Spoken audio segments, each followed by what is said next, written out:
Hi world, hi. Welcome to another Eyes Awake Sunday series. My name is Patricia C. Daway, October 18, 2020. Thank you for tuning in. Thank you so much. I want to say thank you to everyone who've liked, subscribed, and shared, especially of those of you on Instagram, LinkedIn, and Facebook. And Facebook, I will be joining soon because I know people are saying, when are you joining Facebook? You need to share your work on Facebook. So I will be doing that very soon, okay? So watch the space, all right? I'll be there soon. So thank you to everyone. Much appreciated, much love, okay? Right, so I said last week that I will be reading from my book, right? Most of you who already bought copies of my book, here it is, Shun, How Love of Self Became My Redemption. You can get a copy on Amazon, on any platform on Amazon, so look for that, okay? As well as those of you who know that I've been writing for this magazine called Melange, Caribbean and Travel and Lifestyle magazine, based in Vancouver. The article that I've been writing for this issue now is actually ready, okay?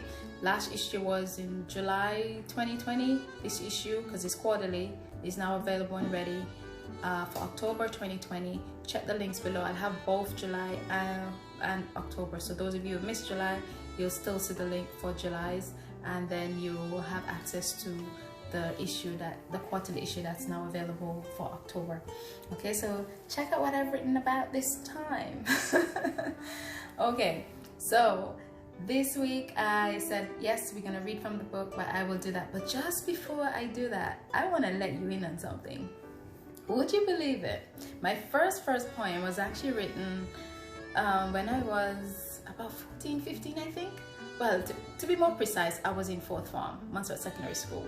And the teacher then was Yvonne Weeks, and she was a literature teacher.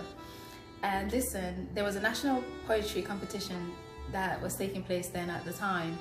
And I basically came in with this composition, you know, to be submitted as my poem.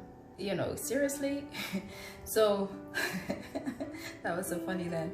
But even her patience and her love for her work has, you know, she helped me to groom my composition into, because it was a composition of maybe how many pages, 24 pages, I think. I can't even remember. I just got a bit carried away in my writing. But she helped me condense it 1 page, and I think it was about 24 paragraphs. So yeah, I wonder where that is now. I don't know. I think it's in storage somewhere miles away from where I am right now, but I will have to try and access that somehow. But yeah, that was my first poem that was entered for that national poetry competition, for which I received a consolation award for, where I came 3rd. So yeah, I remember that. I never mentioned it before, but yeah, I just thought I'd share that. Okay, right. So let's get on and do some reading. So I'm gonna start with the preface. Reason being, you know, it just gives you a little bit of an insight as to the process or the journey of the book, you know, the rest of the book. For those of you who have the book, you know, you understand where this is coming from. But I'll just share with the rest of you, you know, a little bit about yeah, how I came about to wanting to share and write the book, okay? Right, so I'm gonna start with the preface, as I said, and then I'll read a poem also. Okay, here we go. Okay, I need my glasses. Let's do this. Yeah. Right.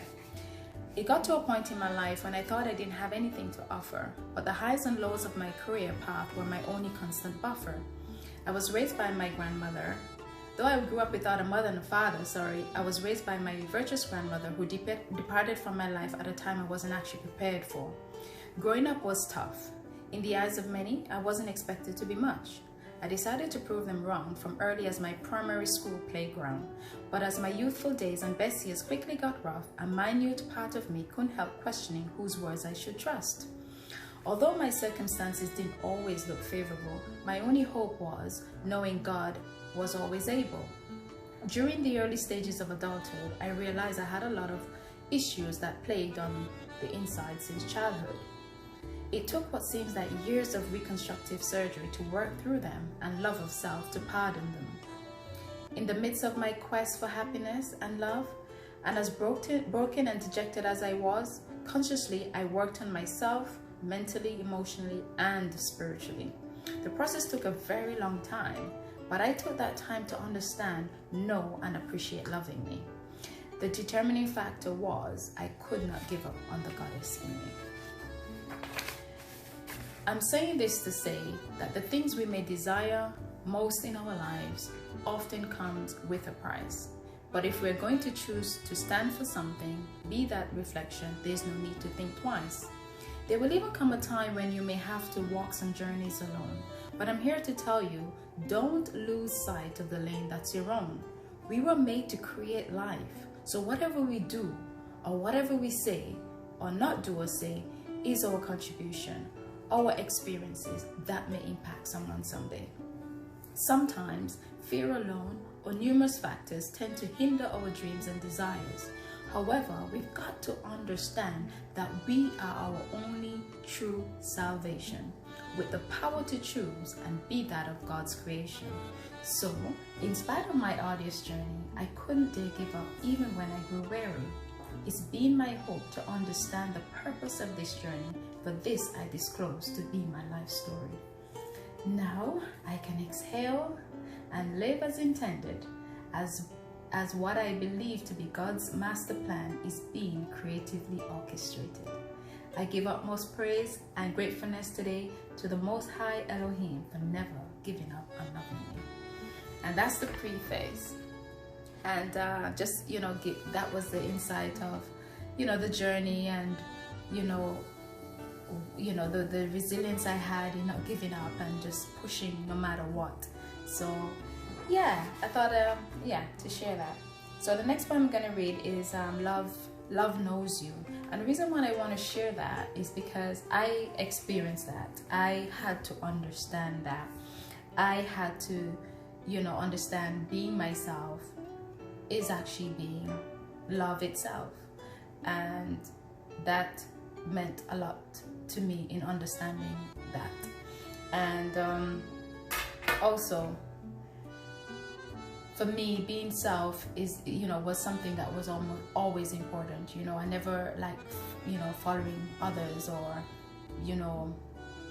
fashioning my life around others. I always believed that I had something, that I could offer, even though at one point in time it felt like the world deemed me as not having anything to offer unless I followed the mainstream way of life, the way the world does things. And when I embarked on my spiritual journey many years ago, and I realized that there's something different about me, which was something I battled with, because being different is not always cool, and you want to have the best of both worlds, where you can be yourself as well as you want to fit in, and it can be a bit of a challenge. For me, it was, and that was pretty much a tug for quite some time. But thankfully, through my journey, I got to a place where I just be myself and not worry about other influences or worldly influences, and just be myself and not worry about what people think. So that was very profound for me to get to that place. It wasn't easy, and it can't be easy for a lot of people. Some people it's okay, for some people it takes some time, and it took its time for me. It took some time for me, but I'm so happy when that happened, when I got to that place where I was able to just be myself and don't give a concern to what other people think, because I know that I know how I live. I know the morals that I set for myself. So oftentimes when we do worry about what people think is because we don't want to be judged for maybe making a decision in terms of a career move, or a partner that you choose, or where you live, or that sort of thing. But you gotta do you, no matter what. You just gotta do what works best for you, because no one knows what's going on the inside of you. No one knows. You have your own shoe size. Your shoe size may not always be the same as someone else's. So you just have to, and like I said, in the preface, you just gotta stick to your own lane. You just gotta be, your own self, and and that is unique to you. We're all here to live out our best life, you know, because we will always be evolving. You know, that's what it is. In order to attain best, you gotta evolve. You gotta be your best self at all times. You know, grow into being your best self, no matter what you're faced with, no matter what you know the challenges are, no matter what adversity, you know, is there before you. Always try to get over the hurdles to be your best self. And it's not always easy, you know, and it's often best to tap into yourself and to the higher source, you know, for help. Ask God to help you, guide you, lead you, lift you up, take you there. And in the whole process of saying that, sorry, kind of thing of it, is saying that it's all about love. At the end of the day, you know, you do that from a place of love. It stems from a place of love. It's all about love. And love, when your heart is open, you know, that channel is there. It conveys so much. You know, that's what actually helps you to evolve. You know, because you have this love where you just want to be, and you just want to help others and edify, and you know, you just want your environment to just be in harmony of love, you know, so you can do and be whatever it is you want to do and be, right? So this poem is called Love Knows You, and start reading now. Right, it's glasses. Okay, here we go. Love knows you. Its natural self, sorry, ignore the noise, okay? Its natural self, who else? I can only be loved. My soul knows no other. Don't let people put conditions on you, nor you on another. The answer is true love, not disparity. Love does not ride with ego, nor does it pretend with fake. Love authenticity, patience, not reactivity.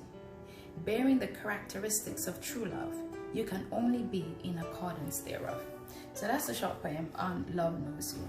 And you know, as it says there, love knows you. Love knows who knows it. You know, you cannot fake it. You cannot get around in manipulating it.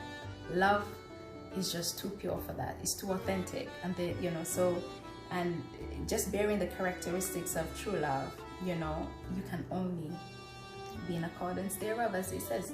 You can't be anything else but. So it's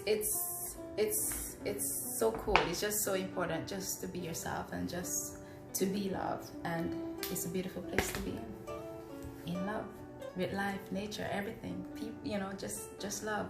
Always see the best in people, you know, always do. It just makes it so much easier rather than to be, you know, inclined or take on the trivial things, you know. Just that's just the way how we deal with things in the eyes of the world. But outside of that, you know, divine being, you know, the universe, love of God, you just see the best in others. Always look for the best in others and walk away from the rest, right? So yes, so that's that pretty much. Okay, so I want you to please like and subscribe and share, and I thank you this week for joining in, and I look forward to seeing you next week, next Sunday. Have a great week. Thank you so much, and I look forward to seeing you then. Okay, thank you. Peace out. Bye.